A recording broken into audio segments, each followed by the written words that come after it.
பேசுறீங்க? யார் அது? கொஞ்ச நேரம் ஆரவம் என்றால் விடமாட்டீர்கள். குமாரன், நாங்கள் தான் சீடன் ஆனது. ஓ, நீங்கள் வணக்கம். பக்கத்தில் வாருங்கள். சரியான வெயில். சும்மா இந்த பக்கம் வந்து நாங்கள் நாட்டு நடப்புகள் கதைப்பான். இப்ப இருக்கிற நாட்டு நடப்புகள் கதைக்கிற மாதிரியே இருக்கு. அண்ணன், எனக்கு ஒரு சந்தேகம். இவருக்கு எப்போதும் சந்தேகம் தான். என்ன சந்தேகம்? எப்பவும் நீங்க இந்த துணிப்பவர்லாம் இருப்பீர். அதுக்குள்ள என்ன இருக்கு? ஆட்டு, இதுதான் உங்க சந்தேகமோ? இங்க பார்.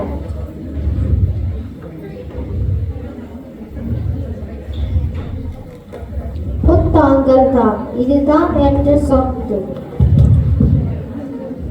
இவ்வளவு புத்தகம் வச்சிருக்கீங்க, ஏதாவது சொல்லுங்க கேட்போம். என்ன சொல்லுறது? நீங்கள் தான் பாட்டும் பயணமா சொல்லுவீர்கள். பெரிய அறிவாளி இந்த ஊரெல்லாம் அறிவாளியோ? நானோ? பகுதி விடாமல் சொல்ல. சரி, விடுவா போரி. இந்த அவ்வை பாட்டியே தெரியுமோ?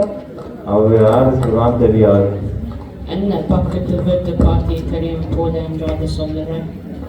இந்த பக்கத்து வீட்டு பாருங்க, யாருக்கு தான் தெரியும்? ஓ, என்ன சொல்ல வந்தேன்?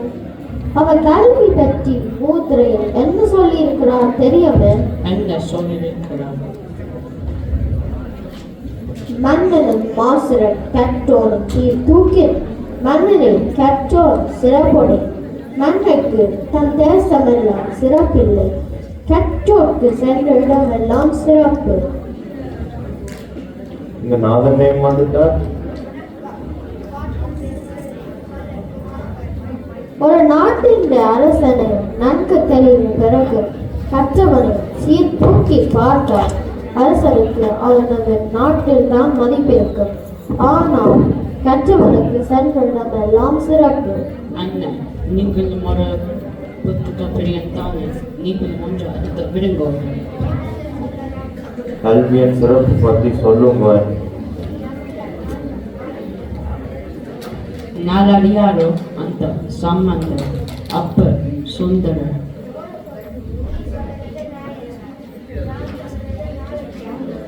சீல பொருள் நீ முந்தி கொண்ட மாதிரி முந்தாரு.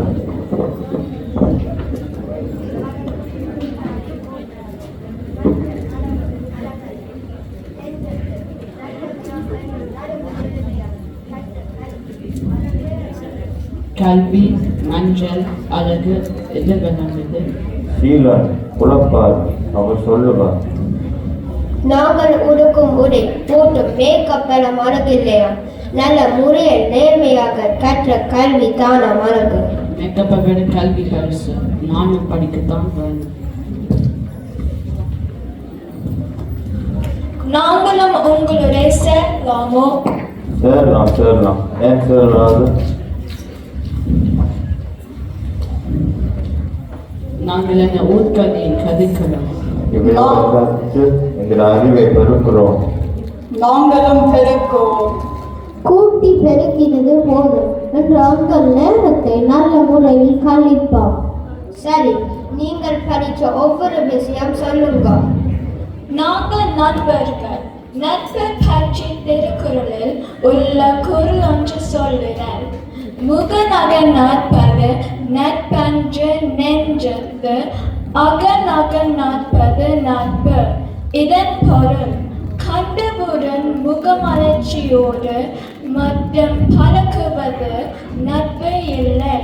சந்தோஷமாக உள்ளத்திலும் அன்பு கொண்டு பழகுவது உண்மையான நட்பாகும்.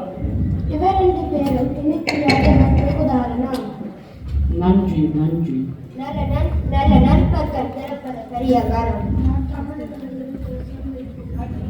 விடுகாந்தையோ சொல்லு.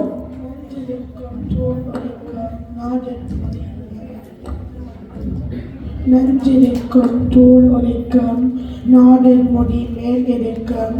வெஞ்சினத்தில் பல்பட்டால் மேலாண்டு வெஞ்சல் மலன் பாயம் சோழி திருமலையாரும் பாம்பாகும் வாழை படம். விடை சொல்லுங்க.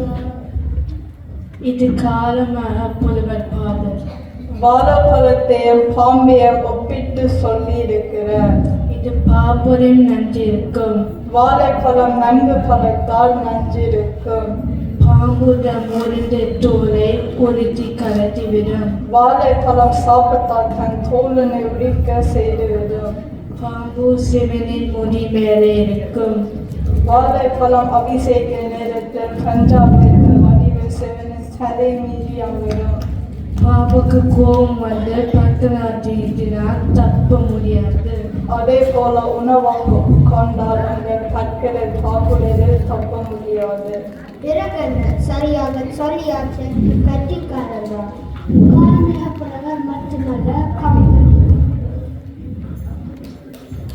காலமிகப்புலவர் மட்டுமல்ல கம்பர், ஒட்டக்கூத்தர், ஔவையார் இரட்டை புலவர்கள் என்று வாழ்த்து கவி பாடியவர்களையும் தெரியும், வசை கவி பாடியவர்களையும் தெரியும். நான் இரட்டை புலவர்கள் பற்றி சொல்லறேன். இரட்டை புலவர்கள் பற்றி இறைத்தேர்களை சொல்லுங்கள். ஏன் நாங்கள் அவர்களை போலவாறு இருக்கிறோம்? சரி சொல்லவும். இரண்டு புலவர்கள் இருந்தார்கள். ஒருவர் நடக்க முடியாதவர், மற்றவர் கண் பார்வையற்றவர். நடக்க முடியாதவர் பார்வையற்றவரின் தோளில் ஏறி இரண்டு வழிகாட்டவர். பார்வையற்றவர் அவர் காட்டும் வழியில் போவார். இருவரும் சேர்ந்து கோயில்களிலும் வசதி உள்ளவர்களிலும் சென்று ஆடி பரிசுப்படுவார்கள். ஒரு நாள் பிள்ளையார் கோயில் குளத்தின் கரையில் அவர்கள் ஒரு கரை வாட்ட விட்டு குளிக்க சென்றனர். அவர்களின் மூட்டையை பெருச்சாரே ஏற்றிச் சென்று விட்டது. உடனே நடக்க முடியாதவர், தம்பியோ பெண் திருடி, தாயாரிடம் பிறந்த வம்பனோர், நெய்திருதும் மாமாயன் என்று பாடல். மூட்ட பிள்ளையாவே முடிச்சு வருத்தி போகும் உன் கோற்றட்டு ஒரு குலம் என்று மச்சியே இந்த மறைகளும் பார்வையற்றவர் பாடி நிலவ செய்தார். இதன்போது பிள்ளையாரே, உமது தம்பி முருகன் பெண்ணை திருடினார். உமது அம்மாவிடம் பிறந்த மாயக்கண்ணனோ நெய் திருடுபவன். நீரோ எங்கள் போட்டி பேட்டு கலவரத்தில் உங்களது குலத்துக்கு உள்ள தேட்டுக்குளம் போகமா என்றார். அவர்கள் கதைகளில் வெட்ட கட்டவில்லை போல இவர்கள் தேவாது பெற்ற தேவ புலவர்கள்தான். எப்படி கேட்கவும் நன்றாகத்தான் இருக்கிறது. உண்மைதான். திருக்குறள், ஆதிசூடி, நாலடியார் என்ற அனுபவங்கள் படிக்கிறார்கள். இதயம் கேட்க நன்றாக இருக்கும். நான் அவ்வையாரின் ஒரு நகைச்சுவை சொன்னது. நான் ஔவையாரின் ஒரு நகைச்சுவை சொல்லுறேன். முதல் பாட்டே சொல்லுறேன். எழுந்து முகம் திருத்தி ஈரோடு பேன் வாங்கி விருந்து வந்ததென்று விளம்ப வரந்து மிக ஆடினாள் பாடினாள் ஆடி பலமுறத்தார் சாடினாள் ஓடோடத்தார். இதன் பொருள், ஔவையார் ஒரு நாள் ஒரு வீட்டு திணையில் இருந்தார். அப்போது அந்த வீட்டுக்காரன் வந்தார். அந்த பாட்டியை பார்த்து அவருக்கு கொஞ்சம் சாப்பாடு கொடுக்க விரும்பினார். ஆனால் அவரின் மனைவி பொல்லாதவா, யாருக்கும் ஒன்றும் கொடுக்க மாட்டா. அப்ப அவர் வீட்டுக்குள் போய் மனைவி முகத்தை அழகுபடுத்தி பேனெல்லாம் மறுத்து சொன்னவர், ஒரு பாட்டி எங்களிருந்து வீட்டு திணியர் இருக்கிறா, அவருக்கு நான் கொஞ்சம் சாப்பாடு கொடுக்கலாமா என்று கேட்டார்.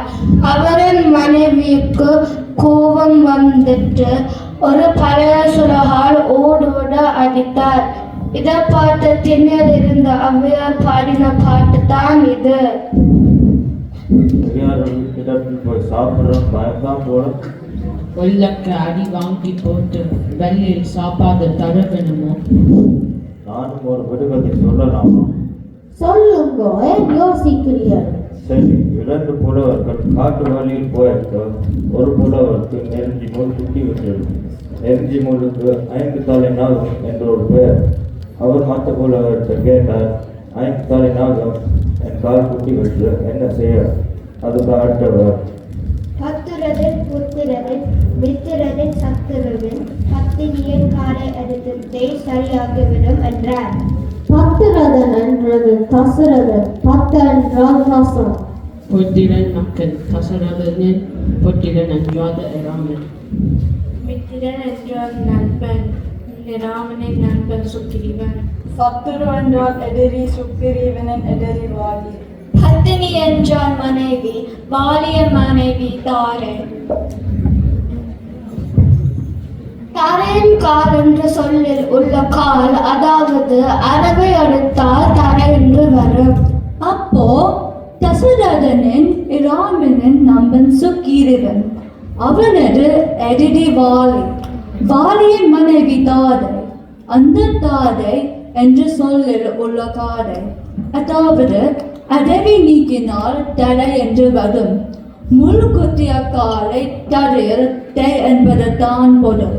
காலில் முள்ளி குத்தினார் தடையற்றே என்று சொன்னார். சரி. சரி சரி, கதைச்சு கொண்டு இருந்தது நேரம் போனது தெரியல. உங்களே எடுத்து வாங்க போவோம். குமார், சும்மா போறது. நீங்கள் பயிற்ற ஏதாவது ஒன்றை நடக்கென்று சொல்லுங்க. நறுக்கண்டோ? திருக்குறள் எத்தனை? 1330.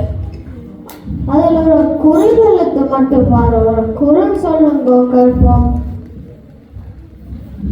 நாகர்கன் ஏன்டாங்க இப்போ பாருங்க வெள்ளங்க. தெரியாதோ? சொல்லட்டோ? நான் சொன்னது கற்க கசடர, கற்பவை கற்றது, நிற்க அதற்கு தக. ஓமம் குரல் மட்டும்தான் சரியாக சொன்ன. புத்தகத்தை நீங்கள் மேலிருந்து கீழே வாசிக்க, புத்தகம் உங்களை கீழிருந்து மேலே கொண்டு போய்விடும். நன்றும் தீதும் பிறர் தர வார. நன்றி, வணக்கம்.